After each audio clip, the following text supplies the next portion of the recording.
Et jingle. Putain, ma tête elle est tellement grosse. Prénom? Renaud. Qu'est-ce que tu fais? C'est Dans quoi ton cœur de métier? mon cœur de métier, c'est l'expertise comptable. Ok, ça fait combien de temps que tu le fais? C'est quand tu l'as eu ton expertise comptable? Ta certification?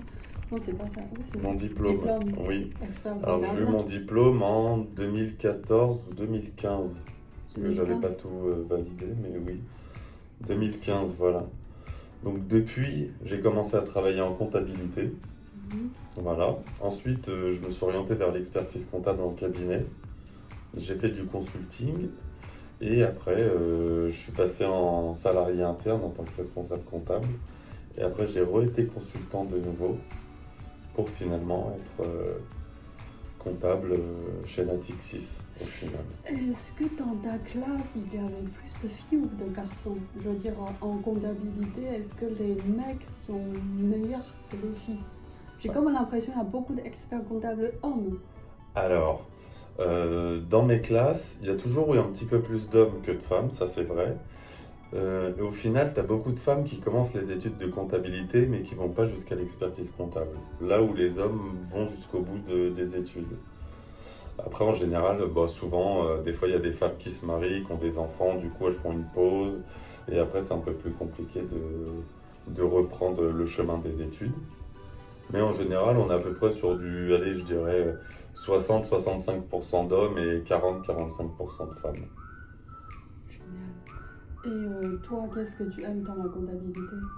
C'est quoi la différence entre comptabilité du cabinet et comptabilité d'un établissement financier? Très bonne question. Alors moi déjà, Merci. premièrement, ce que j'aime dans la comptabilité, c'est l'environnement. C'est-à-dire que c'est pas un environnement fixe où tu vas faire la même chose toute l'année. Alors effectivement, c'est une activité cyclique parce qu'il y a le phénomène de clôture, où tous les mois ou tous les trimestres, tu fais des clôtures comptables, mais les sujets sont tellement différents d'une clôture à une autre qu'aucune clôture se ressemble. Voilà. Et après, ensuite, qu'est-ce que j'aime vraiment dans ce métier? C'est ça, vraiment. Tu vois, c'est le fait qu'on ne fasse jamais la même chose d'un mois sur l'autre, etc. Et c'était quoi l'autre question?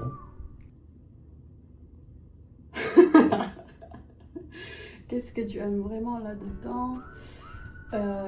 Et c'est quoi la Ah oui, différence? quelle est la différence entre une comptabilité cabinet et une comptabilité entreprise? La comptabilité cabinet, je pense que c'est le meilleur pour se former. Parce qu'en fait, quand tu es en cabinet, tu travailles sur plein d'entreprises en même temps. Ce qui veut dire que sur un mois, tu vas faire 60-70 clôtures, par exemple, 60-70 déclarations, 60-70 rapprochements bancaires, 60-70 TVA, enfin voilà. Donc en fait, la comptabilité en cabinet, c'est très redondant et ça te permet très vite de maîtriser ton travail dans un délai de temps très réduit. Donc c'est très formateur. Après, en entreprise, notamment des entreprises comme celle-ci où on est dans un grand groupe, c'est pas du tout les mêmes problématiques qu'en cabinet. En cabinet, tu as plus des problématiques fiscales ou liées à tout ce qui est cotisation sociale, paye, etc. En entreprise, c'est plus des enjeux réglementaires et des enjeux financiers. Des enjeux réglementaires parce qu'on est dans une activité réglementée et que de par l'appartenance au groupe qui est un groupe coté, du coup on se retrouve avec plein d'obligations de reporting. Et en plus, de par la grande taille de la structure, tu gères des sujets vraiment très différents dans l'entreprise. Donc c'est souvent des mouvements de société dans le périmètre, des nouvelles acquisitions de titres, des cessions de titres, des fusions, que ce soit simplifiées ou des tubes. Mais voilà, tu as beaucoup d'opérations comme ça que tu vois pas spécialement en cabinet parce que tu gères plein de structures, mais des petites structures. Alors que là, on gère une ou on va dire 5 structures maximum, mais c'est des grosses structures. Donc on a des enjeux différents. Et du coup, depuis le cabinet jusqu'au grand groupe, pour les comptes, les grands comptes, la suite, qu'est-ce que tu en penses? Je veux dire, peut-être CFO, Alors, peut-être... oui, par exemple, alors peut-être responsable comptable à nouveau ou CFO, effectivement, alors soit dans une structure du groupe qui est un peu plus petite, ou soit dans une structure à peu près équivalente, mais peut-être pas une holding, parce que du coup, CFO dans une holding, je pense qu'il faut avoir quand même un peu plus d'expérience. Ah oui, Peut-être dans une dizaine d'années, je pense. Pourquoi? Holding est plus compliqué? Holding, c'est plus compliqué. Une holding, l'activité, elle n'est pas compliquée, mais comme tu détiens des participations dans plein d'entités, donc par exemple, nous, notre holding, tu vois, on a des participations chez AEW, qui est un groupe d'asset managers immobiliers à part entière, chez Nimi, qui est un groupe de distribution de produits.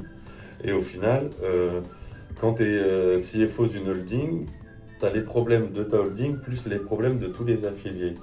Et comme les affiliés, on est sur des grosses filiales et pas des petites filiales, du coup, il y a quand même des enjeux qui sont notamment très importants. Et je pense que pour être CFO, faut avoir un peu fait tous les métiers de la finance, tu vois, de la compta, du contrôle de gestion, un peu de fiscalité et des choses, alors juridiques pas trop parce qu'il y a toujours des experts juridiques, mais tu vois, des sujets très financiers comme tout ce qui est RWA, etc. Donc une fois, je pense que tu as un peu balayé l'ensemble des métiers, tu peux être légitime à être un vrai CFO compétent dans une holding comme la nôtre. Ok, génial. Alors, pour on va dire, les plus jeunes que nous, parce qu'on est du même âge. Oui, à peu près, non, les seniors, on doit faire comme ça. Et pour les jeunes diplômés, par exemple, les étudiants chinois qui viennent d'être diplômés, qui sont restés ici 2-3 ans pour les études supérieures, qui parlent plutôt anglais que français. Tu penses que quand même, quelque part, ils ont une chance de travailler dans une structure comme une française? Alors oui, parce que toutes les structures maintenant, de la taille de Natixis par exemple, là, on est sur des structures à dimension internationale, donc forcément tu parles anglais. On voit qu'on a même des collègues qui ne parlent pas français, hein. Il n'y en a pas beaucoup, mais il y en a quelques-uns. Et tu vois bien qu'il y a des gens, ils font des mobilités partout dans le monde. Donc au final, moi, mon chef, il est parti à Singapour. À Singapour, tu parles anglais. Si on avait été à Boston, on aurait parlé anglais également. Et à peu près partout dans le monde. Moi, j'ai des relations avec le service RH au Portugal et on parle en anglais. Donc au final, tous les étudiants chinois ou autres étrangers d'ailleurs, qui parlent seulement anglais et pas spécialement français, ils ont eux un intérêt à venir étudier et travailler en France et également un intérêt à venir travailler dans un grand groupe français. Puisque forcément les grands groupes ont des dimensions internationales et qu'ils travailleront en anglais forcément à un moment donné. Et que de plus en plus, des entreprises françaises mettent en langue numéro 1 l'anglais. Anglais? Voilà, okay. Il y a même des cabinets où tu travailles qu'en anglais. La langue d'utilisation du cabinet, c'est l'anglais. Donc, venez les étrangers, venez. C'est bon. Épisode 2 à suivre. Épisode 2 à suivre. Ça fait 8 Ciao. minutes.